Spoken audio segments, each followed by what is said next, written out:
Soy Víctor Ruano, formando parte de este equipo que hace posible Voces con el Pueblo, junto a los presbíteros Toribio, Edgar y Rigoberto, con el apoyo del padre Leonel Barahona en el puerto San José, Escuintla, y el periodista Ben Kenchin desde la ciudad capital. Guatemala, Israel y Gaza, la memoria del genocidio frente al silencio de los poderosos. Estimados oyentes, Guatemala sigue enterrando a sus muertos, mientras las familias entierran a las víctimas del genocidio contra los pueblos mayas. El Estado guatemalteco mantiene relaciones militares con Israel, se niega a llamar genocidio a lo que ocurre en Gaza y sigue atrapado en una red internacional de impunidad, donde se cruzan el respaldo de Estados Unidos, la política de Israel y el silencio de gobiernos que conocen muy bien el precio de la barbarie. Estas reflexiones las ofrezco en un momento particular. El próximo 7 de noviembre, en Antigua Guatemala, será beatificado el siervo de Dios, Fray Augusto Ramírez Monasterio, conocido como el mártir de la verdad. Guatemala fue testigo de su martirio en los años 80, y Guatemala todavía hoy mantiene estructuras de exclusión y de muerte. Que esta beatificación traiga fuerza a las familias que aún buscan a sus hijos, a los que el Estado les arrebató, y que ayude a la nación a mantener viva la memoria y firme la esperanza de construir un país distinto. Avanzaban lentamente. 78 cajas pequeñas de madera. No eran los féretros de personajes ilustres, tampoco de soldados caídos en combate. Eran los restos de hombres, mujeres y niños mayas, asesinados por el ejército guatemalteco entre 1981 y 1982 en San Martín Jilotepeque, Chimaltenango. 44 años esperaron una sepultura digna, 20 de esos años hacinados en una bodega del Estado, reducidos a un expediente más de una justicia siempre aplazada. El 29 de junio pasado, por fin, regresaron a la tierra, y mientras los familiares acompañaban esa procesión silenciosa, Guatemala volvió a mirar de frente uno de los capítulos más oscuros de su historia. Aquello no fue solamente un acto de piedad hacia los muertos, fue también una acusación contra la impunidad y una advertencia. El genocidio no termina cuando cesan los disparos, continúa mientras las víctimas sigan sin nombre, sin justicia y sin memoria. Entre quienes cargaban aquellos pequeños féretros estaba Simeón Atz-Sutuj. Tiene 76 años. Recuerda con toda claridad el momento en que los soldados llegaron a su casa. Vio salir a su esposa embarazada. Escuchó los insultos. Después, un disparo en la frente. Ese mismo día perdió también a sus 3 hijas. 44 años después, seguía esperando el momento de despedirse de ellas con la dignidad que el Estado les había negado. También estaba Cleto Martín Yol. Su madre sobrevivió porque fingió estar muerta, mientras los soldados ejecutaban a varios miembros de su familia.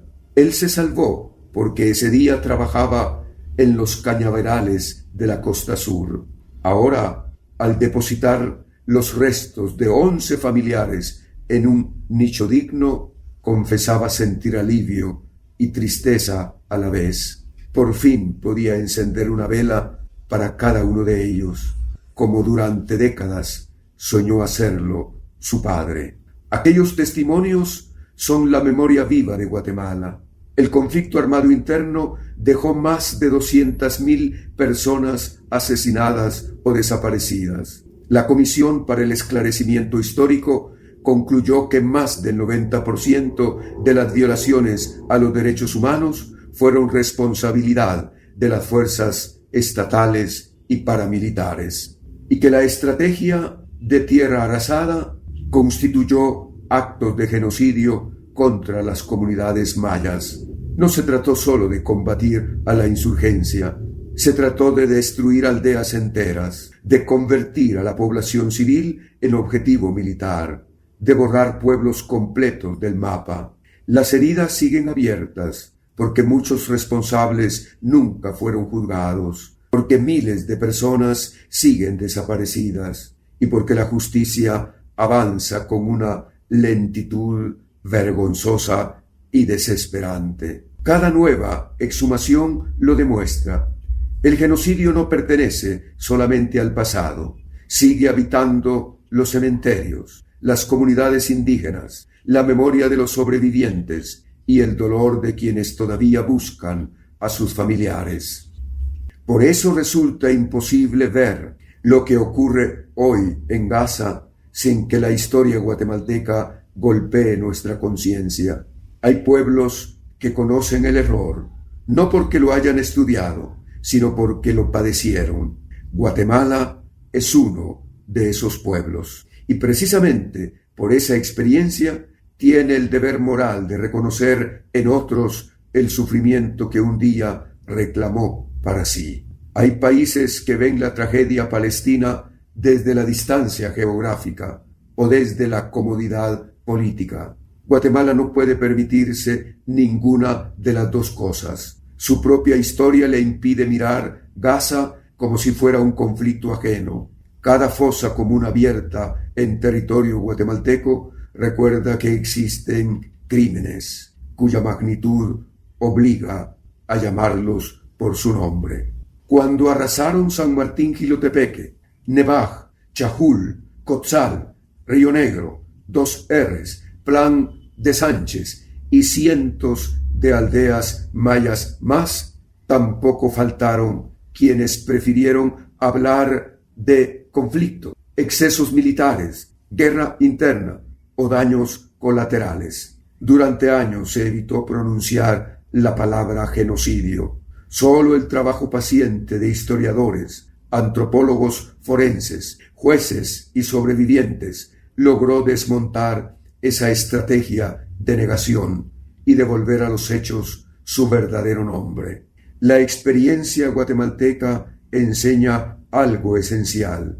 El primer triunfo de todo proyecto de exterminio consiste en colonizar el lenguaje. Cuando el horror deja de nombrarse, comienza también a normalizarse. Por eso la memoria no es un ejercicio arqueológico, ni una ceremonia para honrar solamente el pasado.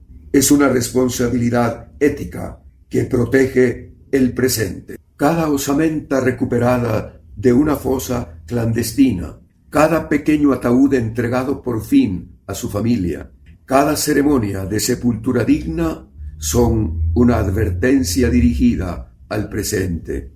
Los sobrevivientes no reclaman justicia solo para sus muertos. Le recuerdan a la humanidad el camino que va de la deshumanización del otro al exterminio de pueblos enteros. Precisamente porque pagó ese aprendizaje con un costo humano insoportable, Guatemala debería tener hoy una de las voces moralmente más autorizadas de la comunidad internacional. Sin embargo, ocurre exactamente lo contrario. Mientras las familias siguen enterrando a las víctimas del genocidio maya, el Estado guatemalteco mantiene relaciones militares con Israel, conserva su embajada en Jerusalén y sigue evitando reconocer públicamente como genocidio la devastación que hoy sufre Gaza. Esta contradicción es uno de los dilemas éticos más profundos de la política exterior guatemalteca.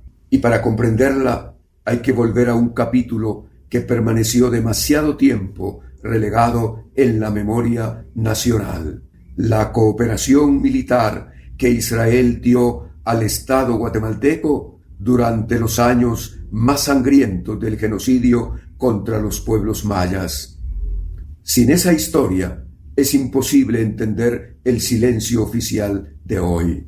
Un pueblo que exige al mundo el reconocimiento de su propio genocidio no puede guardar silencio cuando ve en otro pueblo los signos de un crimen semejante. La memoria pierde su legitimidad cuando se convierte en un privilegio reservado únicamente para las propias víctimas.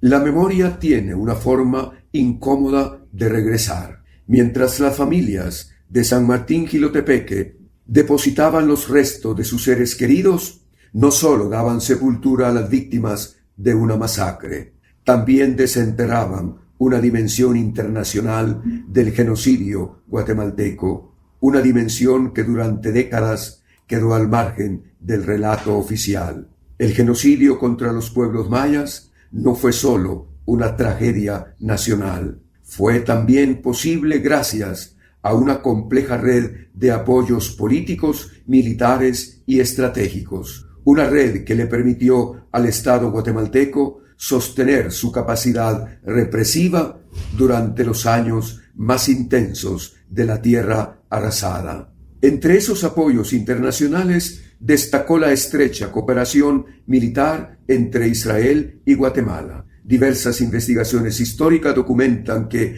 cuando otros países empezaron a restringir la venta de armamento por las crecientes denuncias de violaciones a los derechos humanos, Israel se convirtió en uno de los principales proveedores del régimen guatemalteco.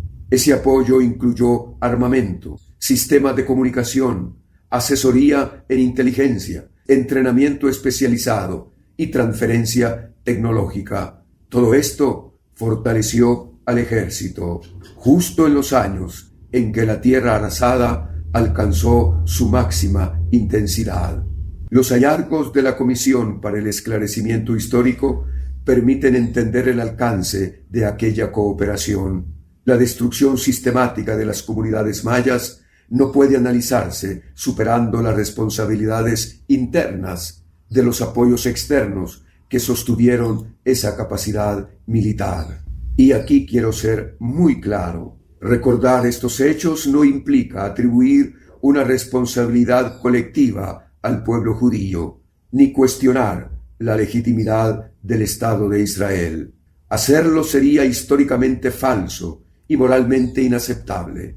La crítica debe dirigirse siempre a decisiones concretas de gobiernos y aparatos estatales, nunca a un pueblo ni a una tradición religiosa marcada también por el sufrimiento del antisemitismo y del Holocausto. Y precisamente por respeto a esa historia, resulta aún más doloroso comprobar que un Estado nacido después de una de las mayores tragedias del siglo XX desempeñó un papel relevante en el fortalecimiento militar de otro Estado. Un Estado que terminaría siendo señalado por actos de genocidio contra su propia población indígena. Esa paradoja interpela tanto a Guatemala como a Israel. No se trata solamente de una discusión sobre el pasado. Las relaciones entre ambos estados no están guardadas en un archivo, siguen proyectando consecuencias políticas y morales sobre el presente. Por eso, revisar críticamente esa historia no es un ejercicio de resentimiento, es una condición indispensable para construir una política exterior coherente con la memoria, los derechos humanos y el derecho internacional. La memoria no es un privilegio reservado a las propias víctimas, es una responsabilidad moral. Solo honran verdaderamente a sus muertos el pueblo que aprende a reconocer el sufrimiento de otros con la misma sensibilidad con que exige el reconocimiento del suyo. Cuando la memoria deja de ser universal y se convierte en patrimonio exclusivo de una causa, corre el riesgo de transformarse en una nueva forma de silencio. La historia, sin embargo, no termina aquí. Queda todavía una pregunta más incómoda. ¿Puede un Estado que reconoce el peso del genocidio guardar silencio cuando la comunidad internacional debate si otro pueblo está siendo víctima de un crimen semejante? Esa es la pregunta que abordaremos en la segunda parte.